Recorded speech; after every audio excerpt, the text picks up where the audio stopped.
സാറേ, ഇപ്പം തീ നമുക്ക് പൂർണ്ണമായും നിയന്ത്രണ വിധേയമാക്കാൻ കഴിഞ്ഞു? 90% തീ നിയന്ത്രണ വിധേയമാണ്. എങ്ങനെയാണ് സാറേ ഇനിയിപ്പം തുടർ പ്രവർത്തനങ്ങൾ? നാളെ ഇപ്പോൾ പരിശോധനകളൊക്കെ തുടരല്ല, ഇനി നമുക്ക് ഇപ്പോൾ ഒരുപാട് ലോഡുണ്ട് ഇതിൻ്റെ മുകളിൽ. കംപ്ലീറ്റ് കോട്ടൺ വസ്ത്രങ്ങൾ, അങ്ങനെ ഒരുപാട് സാധനങ്ങളുണ്ട്, പ്ലാസ്റ്റിക് എല്ലാം ഉണ്ട്. അപ്പോൾ ഇതെല്ലാം ഡബ്രിസ് എല്ലാം വലിച്ചു നീക്കി പൂർണ്ണമായിട്ടും വെള്ളം നനച്ചു കഴിഞ്ഞാൽ തീ പൂർണ്ണമായും കെടുള്ളൂ. അപ്പോഴേ നമുക്ക് ഈ പുക ശമിക്കുന്ന അവസ്ഥ വരുള്ളൂ. അപ്പോൾ ആ ഒരവസ്ഥ എത്തിക്കഴിഞ്ഞാൽ പൂർണ്ണമായും തീ കെട്ടുമെന്ന് പറയാൻ സാധിക്കുകയുള്ളൂ. എന്താണ് നമുക്കൊരു പ്രതിബന്ധം ഉണ്ടായിരുന്നത്? ഈ ടിൻ ഷീറ്റുകളാണ് മെയിനായിട്ട്. ഇപ്പോൾ നിങ്ങൾക്ക് നോക്കിയാൽ തന്നെ കാണാമല്ലോ, ഈ കെട്ടിടം മൊത്തം ടിൻ ഷീറ്റ് വെച്ച് മറച്ചിട്ടുണ്ട്.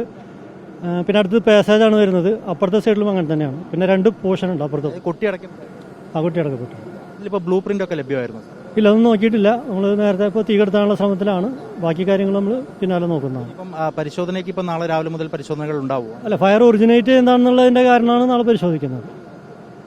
അത് പരിശോധിച്ചിട്ട് റിപ്പോർട്ട് ചെയ്യണം. പരിശോധിച്ചിട്ട് നമ്മുടെ ഡിപ്പാർട്ട്മെന്റിലേക്കും മറ്റേ ഡിസാസ്റ്റർ മാനേജ്മെന്റിന്റെ ഭാഗമായിട്ട് ബഹുമാനപ്പെട്ട കളക്ടർക്ക് സമർപ്പിക്കും.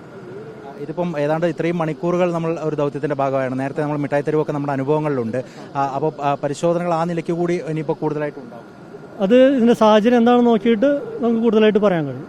ഇപ്പം ഇങ്ങനെ അണയ്ക്കാനൊക്കെ പാടുപെട്ടത് ഈ തുണികളായതുകൊണ്ടാണ് സാർ? എന്താണെന്ന് മനസ്സിലാവും. അതിൽ ലോഡ് ഒരുപാടുണ്ട്, ഫയർ ലോഡ് ഒരുപാടുള്ളത് കൊണ്ടാണ് നമുക്ക് അണക്കാൻ ബുദ്ധിമുട്ട് വരുന്നത്. അകത്തേക്ക് കയറി ചെല്ലുമ്പോഴും അതിനുള്ള ബുദ്ധിമുട്ടാണ്. ഈ ടിൻ ഷീറ്റും കാര്യങ്ങളൊക്കെ ഉള്ളതുകൊണ്ട് നമ്മൾ അടിക്കുന്ന വെള്ളം ഈ വാട്ടറിന്റെ ഈ ഫയറിന്റെ സീറ്റിലേക്ക് എത്തുന്നില്ല.